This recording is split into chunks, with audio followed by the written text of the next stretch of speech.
Olá, seja bem-vindo a mais um vídeo onde nós daremos continuidade aos nossos estudos sobre a Bíblia. Hoje estamos terminando o livro que nós utilizamos nesse período todo, que é o livro 40 Questões para se Interpretar a Bíblia.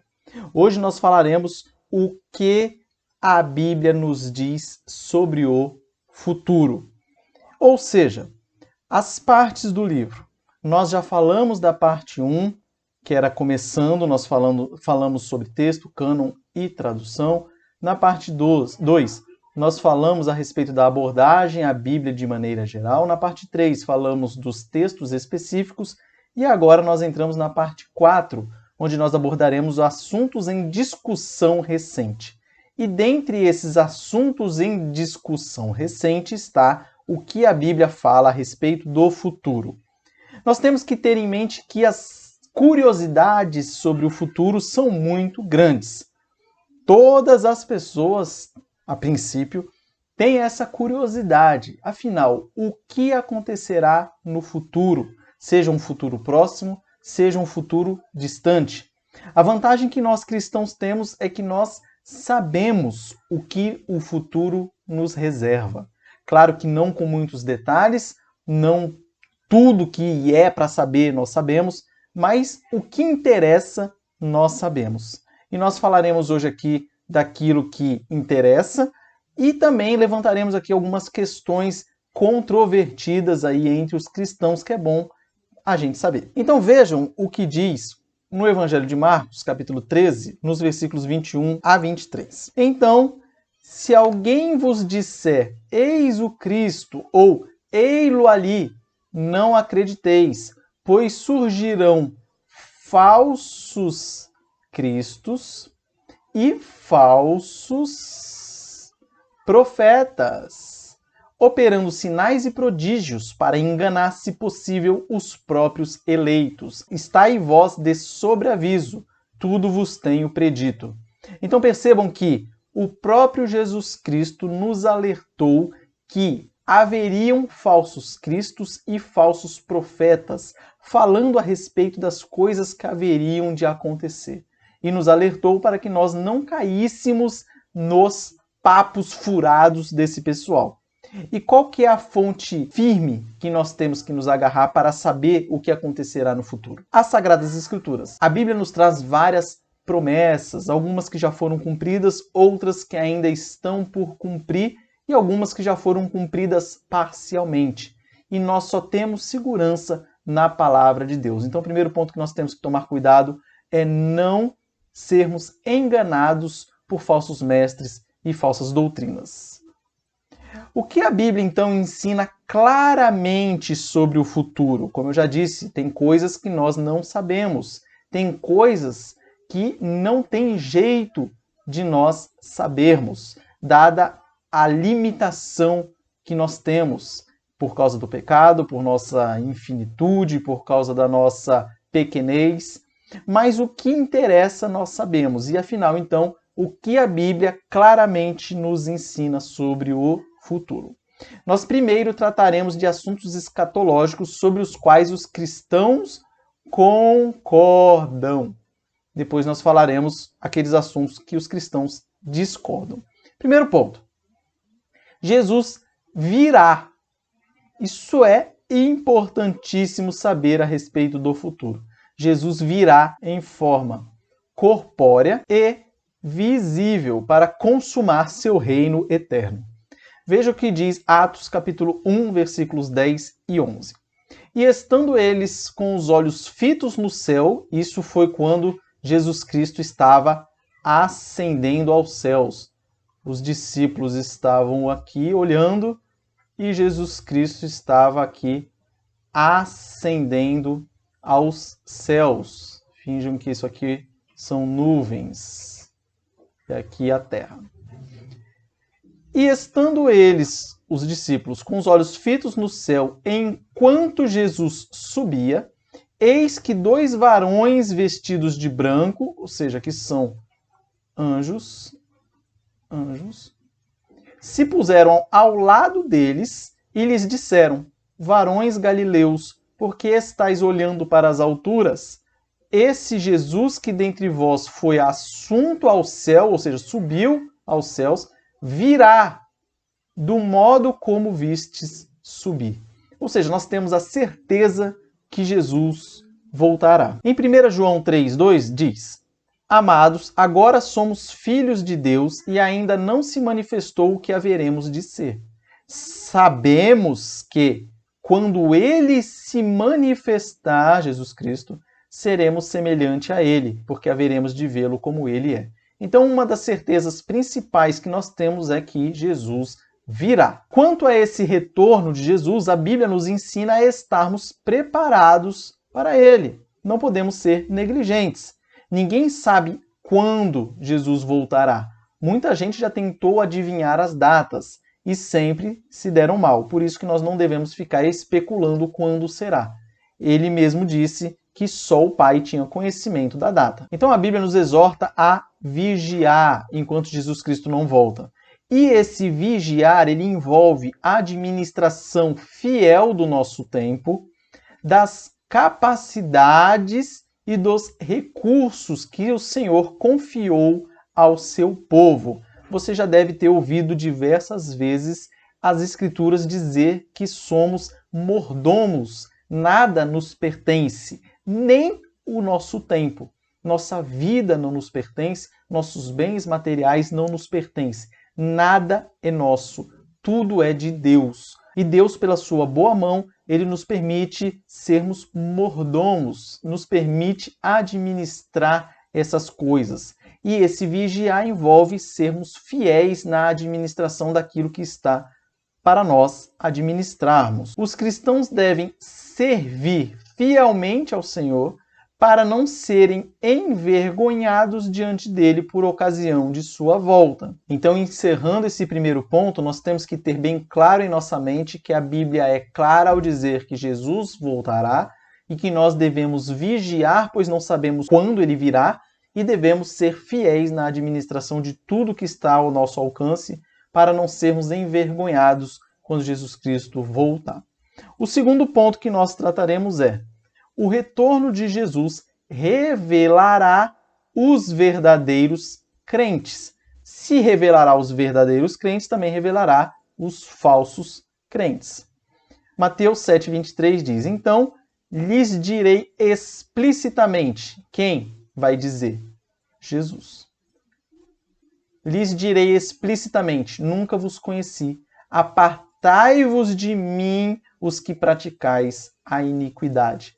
Falsos crentes, falsos mestres, tudo isso será revelado na sua segunda vinda. Mateus 7, de 15 a 20, vai dizer: Acautelai-vos dos falsos profetas, que se vos apresentam disfarçados em ovelhas, mas por dentro são lobos roubadores. Pelos seus frutos os conhecereis. Colhem-se porventura uvas dos espinheiros ou figos dos abrolhos? Assim, toda árvore boa produz bons frutos, porém a árvore má produz maus frutos. Não pode a árvore boa produzir frutos maus, nem a árvore má produzir frutos bons. Toda árvore que não produz bom fruto é cortada e lançada ao fogo. Assim, pois, pelos seus frutos os conhecerei. Esse ponto aqui é muito importante.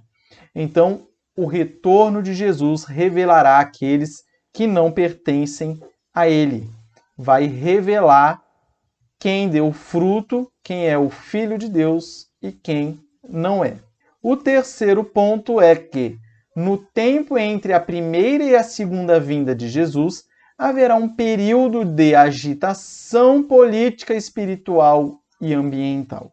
Os sinais preditos nos sermões escatológicos, ou seja, sermões que tratam a respeito das coisas do fim dos tempos, caracterizam todo o período entre os adventos. O que significa isso? Primeiro advento, primeira vinda de Jesus. Jesus, a primeira vinda. Segundo advento, será a segunda vinda de Jesus. Então, no tempo entre essa primeira vinda e a segunda vinda, haverá um período de agitação e muitas coisas conturbadas, guerras, fomes, desastres, desgraças, tudo que você pode imaginar de coisa ruim aqui vai acontecer aqui nesse tempo. E são sinais entre esses dois períodos: instabilidade política, enganadores religiosos, guerras, fomes, terremotos, perseguições, etc. Então tudo isso acontecerá entre a primeira e a segunda vinda de Jesus Cristo. E um grande oponente de Cristo surgirá antes da segunda vinda. Ele é chamado na Bíblia de Anticristo ou o homem da iniquidade. Então, isso é muito claro nas Escrituras e nós temos que estar cientes de que isso também acontecerá no futuro. Quarto ponto. Um dia, todas as pessoas serão ressuscitadas e julgadas e entrarão num estado de glória ou de condenação eterna e imutável.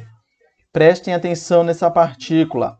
Ou de condenação eterna e imutável. Por quê? Hoje em dia as pessoas insistem em dizer que todos no final serão salvos. Isso é mentira. E outra, não existe essa questão de aniquilamento da alma, ou seja, uns serão salvos e outros apenas deixarão de existir. Não há essa possibilidade. A Bíblia é clara ao dizer que nós teremos apenas dois destinos no fim dos tempos: ou a vida eterna, junto com Deus, a felicidade eterna e tudo mais, ou a condenação eterna e o inferno. Não tem outra possibilidade. Isso é importante deixarmos bem claro. Então, alguns detalhes do que ocorre entre a nossa morte e o julgamento, eles são debatidos, ou seja, alguns detalhes. Mas as Escrituras parecem ensinar a seguinte sequência. Isso é bem interessante. Vamos falar aqui da sequência, ou seja, o que acontece entre a nossa morte, aliás, após a nossa morte, o que vai acontecer entre esse período e o julgamento. O julgamento no fim dos tempos. Vamos olhar isso aqui. Então, morreu. Se creu em Cristo, se arrependeu dos seus pecados, foi salvo, o que vai acontecer com ele? Seu espírito vai, na hora, habitar com o Senhor. Quer ver um texto muito claro que fala sobre isso? Jesus Cristo na cruz com o ladrão. Ele falou lá: hoje mesmo estarás comigo no paraíso. Então é um texto muito claro que fala sobre isso. Então, o crente morre na hora, automaticamente seu espírito vai habitar com o Senhor.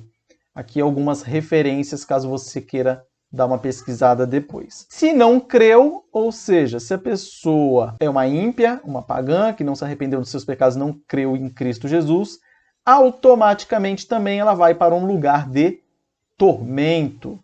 Vejam o texto base aqui depois para dar uma pesquisadinha. Continua a sequência. Quando Cristo voltar, os corpos físicos de quem já morreu serão ressuscitados. Todas as pessoas, ou seja, as que já faleceram e as que ainda estão vivas, comparecerão diante do juiz eterno, ou seja, o julgamento final. E aí você tem dois destinos. Ou você tem a felicidade eterna, ou você tem o tormento eterno. Não tem outra destinação para a humanidade, apenas esses dois. Continuando a sequência, os salvos receberão corpos glorificados e entrarão na felicidade eterna na presença de Deus. E por fim, haverão graus de recompensa para os glorificados e gradação de punições para os condenados. Aqui estão os textos que embasam essa posição. Isso é importante de ser dito também, essa questão dos graus. Lembrem-se aí que nós seremos julgados pelas nossas obras, não para a salvação. Ninguém é salvo por obras, mas as obras influenciam nos galardões. então graus de recompensa haverão sim neste julgamento. É muito importante a gente ter isso bem claro em nossa mente. Dando continuidade aqui aos nossos estudos, agora nós falaremos de assuntos escatológicos sobre os quais os cristãos discordam. E o primeiro ponto é: nós necessitamos aqui de muita humildade. Humildade para entender a posição da outra pessoa e respeitá-la, mesmo que você não concorde com ela. Então você tem o seu posicionamento a respeito de algum detalhe da escatologia, do fim dos tempos, que não seja um ponto central da fé. Você não precisa ser arrogante, não precisa achar que sabe demais, achar que você é melhor do que o outro, nem nada disso. Você pode discutir esses assuntos com as outras pessoas, com todo o respeito, lógico, dando sempre exemplo de cristão. Vamos lá ver alguns pontos que os cristãos discordam. A questão do arrebatamento. 1 Tessalonicenses 4, 16 e 17 diz assim: porquanto o Senhor mesmo, dada a sua palavra de ordem, ouvida a voz do arcanjo e ressoada a trombeta de Deus, descerá dos céus, e os mortos em Cristo ressuscitarão primeiro. Aqui tem um ponto e vírgula. Ressuscitarão primeiro. Depois, nós, os vivos, os que ficarmos, seremos arrebatados juntamente com eles, entre nuvens, para o encontro do Senhor nos ares, e assim estaremos para sempre com o Senhor. O debate gira em torno disso aqui. Arrebatamento. Quando será? Essa é a pergunta. Como será? Diversas outras perguntas. Então a pergunta que vai ser feita é: os crentes vão descer imediatamente com o Senhor? Será em secreto esse arrebatamento? Depois do arrebatamento vai vir a tribulação? Ou antes? Essas são as perguntas que as pessoas farão. Então as maiores discussões a respeito do arrebatamento girarão em torno dessas questões aqui. Outro ponto, livro de Apocalipse. Você tem a posição futurista, aquela que aponta para o futuro. Ela diz que o livro de Apocalipse está se referindo apenas ao futuro. Nós temos a posição histórica ou historicista. Algumas coisas já aconteceram, ou seja, Apocalipse trata do passado e algumas estão por acontecer e trata também do futuro. Nós temos a posição preterista, aquela que só aponta para o passado. Fala que Apocalipse se refere apenas às coisas que já aconteceram. Nós temos a posição simbólica ou idealista. Essa posição vai dizer que o Apocalipse ele é atemporal e simbólico a respeito da vida da igreja. Então fala que entre as vindas de Jesus, entre a primeira e a segunda, as coisas que estão em Apocalipse estão acontecendo e também acontecerão. Essa é a posição simbólica ou idealista. Ou uma combinação dessas abordagens é o mais correto? Então você vê, você tem aqui 4 principais posicionamentos, ou você pode fazer uma mescla entre eles. Então são assuntos que também são debatidos entre os cristãos. E irmãos sinceros, deixa eu até mudar a câmera aqui, meus irmãos, porque é o seguinte: essas discussões que nós estamos trazendo não são de hereges, não, são de cristãos sinceros que se arrependeram dos seus pecados e creem em Jesus Cristo. Mas às vezes ele tem uma posição preterista, ou futurista, ou idealista. São irmãos sinceros, são crentes sinceros, mas que, por determinados motivos, ele tem a sua posição a respeito daquele assunto. Então, por isso, sempre humildade, humildade e humildade. Humildade intelectual. Outro ponto controvertido, a questão do milênio. Então, você tem um ponto de vista pré-milenista, você tem um ponto de vista amilenista, você tem um ponto de vista pós-milenista, ou seja, esses pontos de vista vão dizer o seguinte: será que os 1000 anos que trata Apocalipse, eles aconteceram depois que Jesus Cristo morreu? Está no período do milênio? Ou será que esse milênio virá depois da segunda vinda de Jesus? Ou já aconteceu? Então, dependendo de quando a pessoa coloca o tal do milênio, aí vai variar o posicionamento dela. Ela ser pré-milenista, amilenista ou pós-milenista. Então, isso também vai variar. E são pontos controvertidos. Outro ponto que causa discordância é a respeito da nação de Israel. Há distinção entre judeus étnicos e gentios?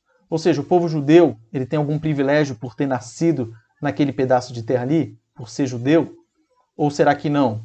Ou será que esses judeus, eles vão ter que integrar a igreja, assim como os gentios?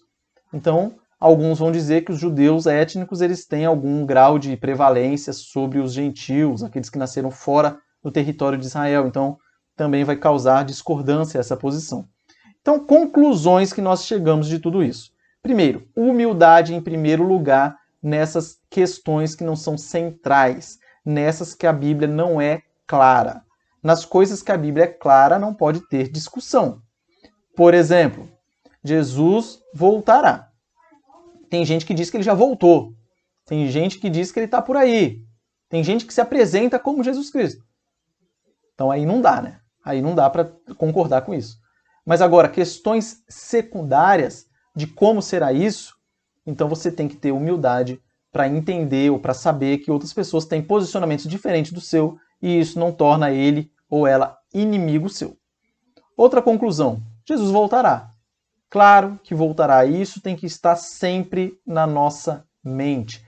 Saber que Jesus vai voltar faz com que nós sejamos mais fiéis, ou que nós busquemos ser mais fiéis, porque ele nos adverte que nós devemos estar aqui preparados para essa segunda vinda de Jesus Cristo. Outra conclusão, a vida eterna está por vir. Na verdade, há algumas discussões aí, mas nós já vivemos a vida eterna. Nós já nascemos. A partir do momento que nós nascemos, nós já estamos na esfera da eternidade, que já nascemos. Pronto. Nós estamos aqui na Terra por um período, daqui a pouco ou Jesus volta ou a gente morre. Então nós temos essas duas possibilidades.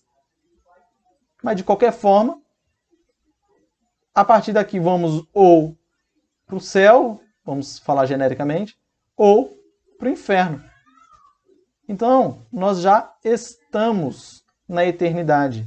Isso é importante nós sabermos e nós temos que buscar estar preparados para a segunda vinda de Jesus, buscar sermos fiéis ao que Deus nos deu para administrar e termos uma vida santa e digna. E um julgamento ocorrerá. Isso é importante também nós termos em mente, porque muita gente pensa que estou salvo, já era, posso fazer o que eu quiser da vida e posso ter uma vida promíscua. Negativo. Um julgamento vai acontecer. Então, mesmo para aquele que é salvo, ele será julgado pelas suas obras, sim. Então, obras que vão ter significado com relação aos galardões. E aí você me pergunta, quais são esses galardões? E eu respondo, não sei. A Bíblia não é clara com relação a isso. Mas que vão ter, isso vão. Então, algumas perguntas aqui para a nossa reflexão final. Primeiro, o que você pensa sobre o fim do mundo? Ou você não pensa nisso? Você tem receio de pensar a respeito do fim do mundo? Eu vou dizer para você, meu irmão, quem tem que ter medo do fim do mundo são os descrentes. Nós, os crentes, não temos que ter medo do fim do mundo. Para nós vai ser a maior alegria possível nós estarmos do lado certo aqui no final dos tempos e irmos gozar a eternidade junto ao nosso Pai e ao nosso Deus. Agora, os descrentes, esses sim, tem que ficar preocupados com isso aqui. Outra pergunta. Você se pergunta, ou você pensa também a respeito da volta de Jesus Cristo? De como será, como vai ser, o que vai acontecer? Você para pensar a respeito disso? Se não pare, comece a pensar nas coisas do alto. Vamos parar de ocupar nossa mente com bobagens, com coisas que não servem para nada, com superficialidades ou coisas fúteis. Não, vamos pensar nas coisas do alto, nas coisas de Deus, em como será o retorno de Jesus Cristo, etc. E por fim, o que é essencial saber sobre o futuro? Nós já elencamos aqui algumas coisas, mas é bom você pensar a respeito disso também. Então, o que é essencial saber sobre o futuro? E o que é supérfluo? O que é secundário? E o que é principal saber a respeito do futuro? E com isso nós encerramos o vídeo de hoje. Caso tenha ficado alguma dúvida, mande aí nos comentários. Nós estamos terminando já o livro, como eu já disse, até o mês de setembro, início de setembro, se Deus quiser, nós o encerraremos. E é isso. Qualquer dúvida, mande aí, por gentileza. Que Deus abençoe a sua vida, abençoe essa semana que se inicia. E se Deus quiser, semana que vem estaremos aqui novamente. Um forte abraço e até a próxima.